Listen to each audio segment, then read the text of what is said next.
राजनीति के इतिहास की वो 6 पद यात्राएं जिन्होंने पलट कर रख दिए थे राजनीति के समीकरण।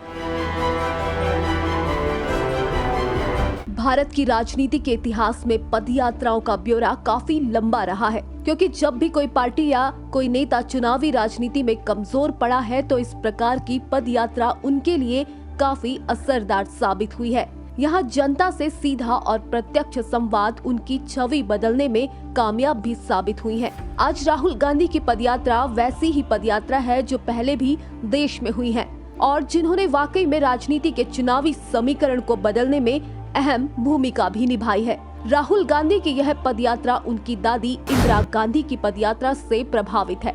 कभी इंदिरा गांधी ने भी 1977 में कांग्रेस पर छाए संकट के बादलों को इन्हीं तरह छांटकर पार्टी की नैया को गति दी थी। उस वक्त उनका राजनीतिक करियर खत्म होने की कगार पर था, परंतु इस यात्रा के बाद 1980 में वह फिर से सरकार बनाने में सफल रही। एक नजर डालते हैं उन्हीं अतीत की 6 पदयात्राओं पर जब संकटग्रस्त राजनेता सड़क पदयात्रा पर उतरे थे।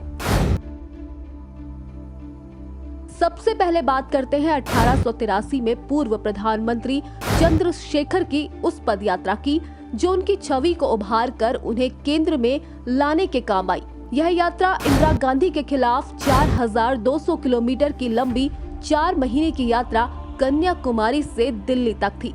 उन्होंने वीपी सिंह के साथ जनता पार्टी बनाकर बीजेपी के समर्थन में सरकार बनाई और फिर कांग्रेस के समर्थन में भी। हालांकि बीजेपी और कांग्रेस के समर्थन वापसी से उनकी सरकार अल्प समय में ही गिर गई थी।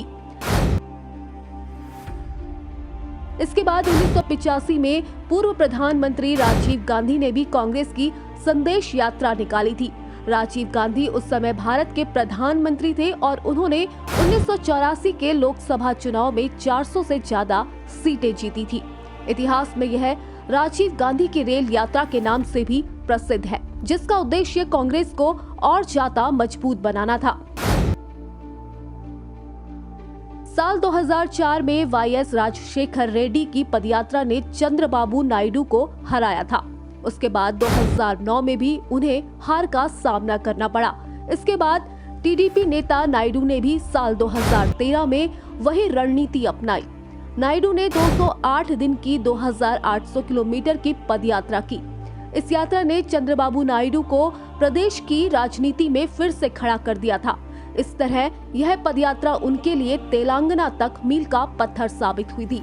2007 में पश्चिम बंगाल में नंदीग्राम की घटना के बाद ममता बनर्जी ने सिंगूर से नंदीग्राम तक पैदल यात्रा की थी और इसके बाद 2011 में वो पश्चिम बंगाल की मुख्यमंत्री बन गई थी। इसके अलावा आंध्र प्रदेश में 2017 में जगन मोहन रेड्डी ने भी 3400 किलोमीटर की यात्रा की थी और 2019 में वो मुख्यमंत्री बन गए थे। कांग्रेस के दिग्गज नेता और मध्य प्रदेश के पूर्व मुख्यमंत्री दिग्विजय सिंह ने 2017 में राज्य में नर्मदा नदी के किनारे 3300 किलोमीटर की यात्रा की। हालांकि उन्होंने इसे आध्यात्मिक यात्रा बताया था, परंतु इससे एक व्यापक जनसंपर्क के बाद 2018 में एमपी के चुनाव में कांग्रेस की जीत हुई थी। आज कन्याकुमारी से कश्मीर तक राहुल गांधी की 5 महीने की भारत जोड़ो यात्रा चल रही है। राहुल को बारिश में सुनने के लिए लोग पहुंच रहे हैं। इस यात्रा में छोटे बच्चों, युवाओं, बुजुर्गों और महिलाओं के साथ उनके धरातलीय जुड़ाव की तस्वीरों की खूब चर्चा हो रही है।